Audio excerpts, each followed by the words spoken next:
तो यही सब बात है। और हम लोग आए हैं यहाँ बैठे हैं और स्टोरी वीडियो है, बहुत ज़्यादा आप लोग को सरप्राइज देंगे, खतरनाक स्टोरी लेकर आ रहा है ब्रांड। तो बस आप लोग जुड़े रहें ब्लॉग से। और आप लोग का प्रयास राज की तरफ से प्रणाम है, नमस्कार है। ये हम लोग का बैकग्राउंड है, देख सकते हैं।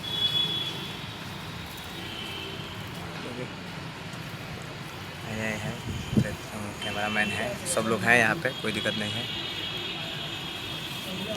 बहुत जल्द होगा धमाका, बस आप लोग जुड़े रहिए। और भोजपुरी बाहर चैनल्स पे हमारा गाना कंटिन्यू आ रहा है, तो बस आप लोग प्यार दुलार देते रहें। सुबह में भी गाना छूटा है आज, तो सब लोग का प्यार का कामना रहेगा।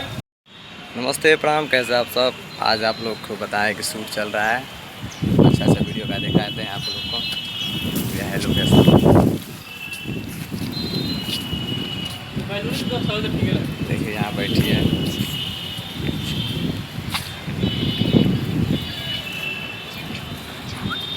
कोई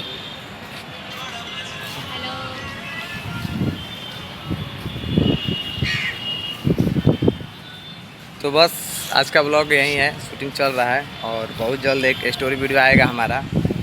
कोशिश कर रहे हैं हम लोग स्टोरी वीडियो करने का, प्रयास कर रहे हैं।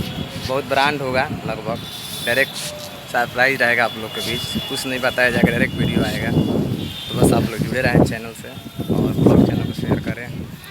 और वहाँ बैठी हो आए तो सीन करना है, तो बैठेगा नहीं।